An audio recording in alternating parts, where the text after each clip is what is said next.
जिन class में उनको उत्तीर्ण किया गया है उस क्लास के बारे में उतना ज़्यादा अनुभव नहीं है, ज्ञान नहीं है, लेकिन फिर भी उनको पास किया गया।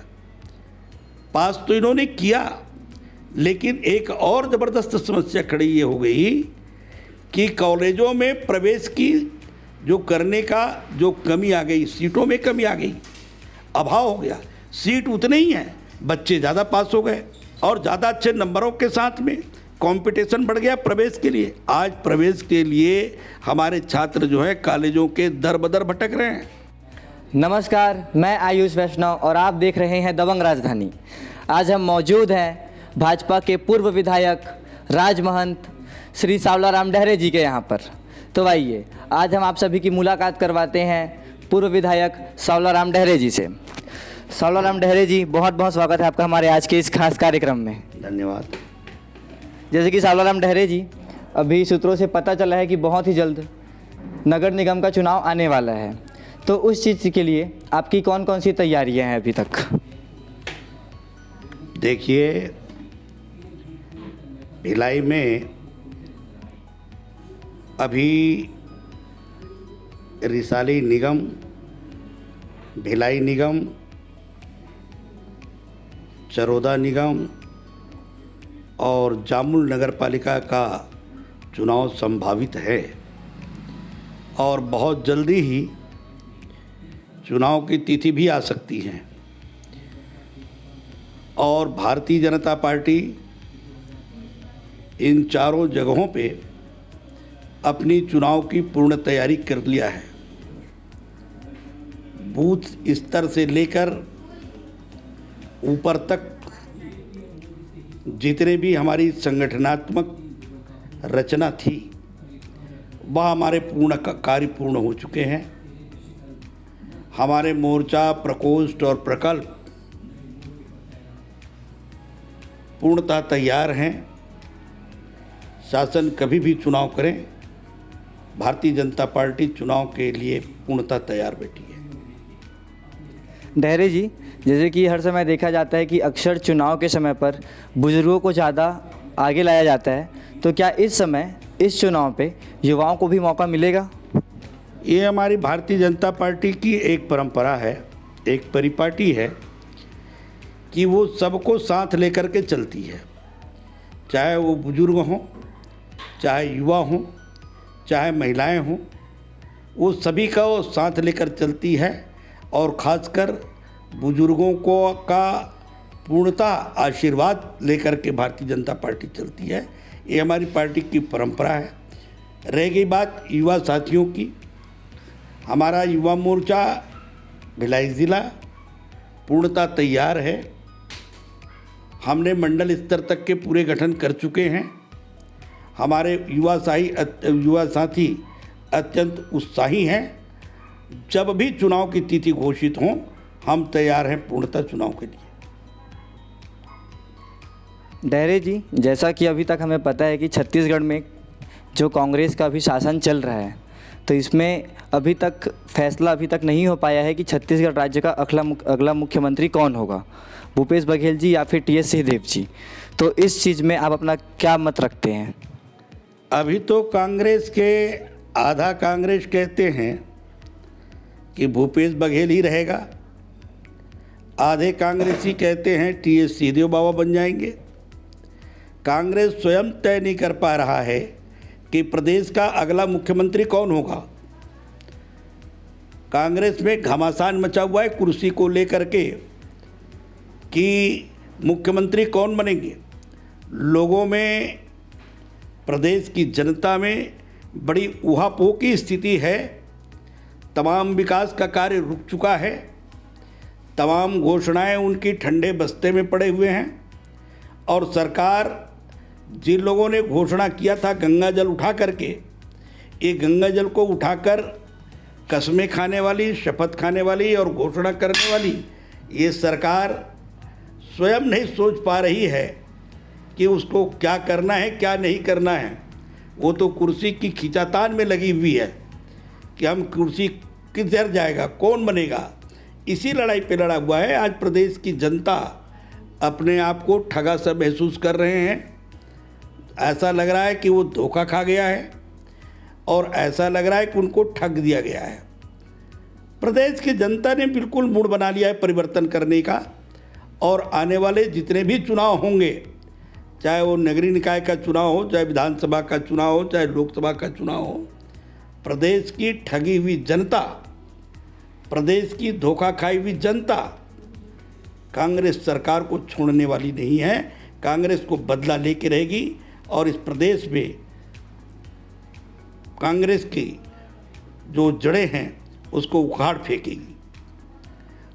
प्रदेश में ये सोचा नहीं था प्रदेश की जनता कि जिसको हमने व्यापक जनाधार देकर सरकार बनाने का अवसर दिया है, वो अपने सुंदर सरकार चलाने के बजाय कुर्सी के खींचातान में लगे हुए हैं, आपसी मतभेद में पड़े हुए हैं, आपसी लड़ाइयाँ लड़ रहे हैं। इससे प्रदेश की जनता का एक तरह से अपमान हुआ है। प्रदेश की जनता अपने आप को उपेक्षित महसूस कर रही है कि जिसको हमने जनाधार दिया, सरकार बनाया, वो सब हमारी हितों को न देख करके अपनी व्यक्तिगत हितों की लड़ाई पे लड़ रहे हैं। ऐसे समझ करके प्रदेश की जनता अपने आप को उपेक्षित महसूस कर रहे हैं, अपमानित महसूस कर रहे हैं, और आने वाले समय में ये उपेक्षित और अपमानित जनता उनको सबक सिखा देगी। डहरे जी, जैसे कि कांग्रेस ने चुनाव के पहले शराबबंदी की बातें की थी और अभी कुछ समय पहले ही एक टीका टिप्पणी आई थी कि वो शराबबंदी नहीं कर सकते। उन्हीं के किसी एक नेता से हम उनका नाम उजागर नहीं कर रहे हैं, तो उस विषय में आप क्या कहना चाहेंगे? नेताओं का नाम उजागर करें ना करें कोई फर्क नहीं पड़ने वाला है। कांग्रेस ने जितनी भी घोषणाएं किया है, ये तमाम घोषणाएं केवल कपोल कल्पित हैं। वो शराब बंद करने की गंगा जल खा करके हाथों में उठा करके कसम खाई थी। पूरे प्रदेश की जनता उस सरकार के प्रति, कांग्रेस के प्रति आकर्षित हुई थी कि चलो कांग्रेस कम से कम हमारे प्रदेश को शराब से मुक्ति दिलाएगा।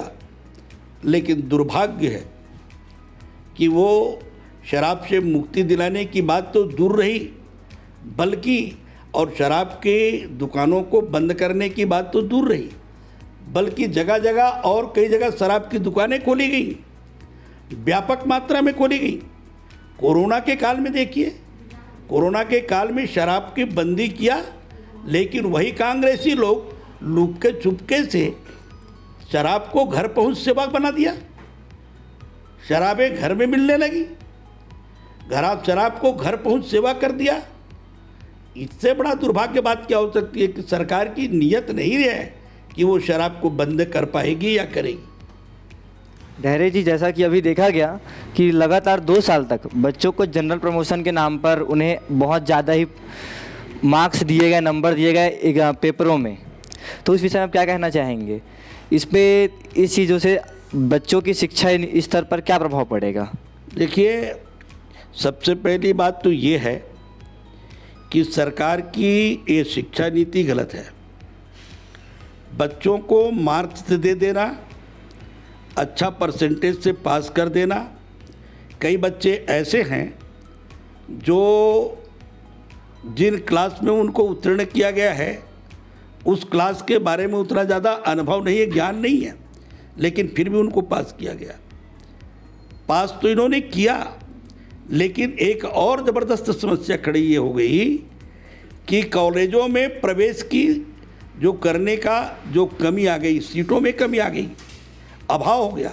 सीट उतने ही हैं, बच्चे ज़्यादा पास हो गए और ज़्यादा अच्छे नंबरों के साथ में कंपटीशन बढ़ गया प्रवेश के लिए। आज प्रवेश के लिए हमारे छात्र जो हैं कॉलेजों के दर बदर भटक रहे हैं, उनके परिजन भटक रहे हैं। कई बार गया भी शासन और प्रशासन के पास कि आप जो हैं सीटों को बढ़ा दीजिए, लेकिन उनकी बातों को अनसुना कर दिया सरकार ने, प्रशासन ने, और उनकी मांगों को ठंडे बस्ते में डाल दिया। आज कॉलेजों में पढ़ने के लिए हमारे कई बच्चे जो ग्रामीण क्षेत्र के हमारे बच्चे हैं, वो जो हैं वो बच्चे उपेक्षित हो रहे हैं। वह बच्चा कॉलेज नहीं पढ़ पा रहा है, मजबूरन उसको घर में खेती किसानी करना पड़ेगा, और खेती किसानी नहीं करेगा तो भूपेश सरकार की ये जो गौठान है जो उसका गोबर बिनने का काम करेगा। आज सरकार ने विवश कर दिया हमारे बच्चों को, हमारी आने वाली पीढ़ियों को। क्या चाहती है सरकार, समझ के परे की बात है। उनको चाहिए कि एक अच्छी प्रतिभा को बस परीक्षा देकर, कॉलेज में प्रवेश दिलाकर, कॉलेज की सीटों को बढ़ाकर एक अच्छी प्रतिभा को सामने लाना चाहिए था। ऐसा न करके गलत नीतियों का प्रयोग करते हुए हमारे जो छात्र हैं आज कॉलेज के प्रवेश से वंचित हो गए हैं।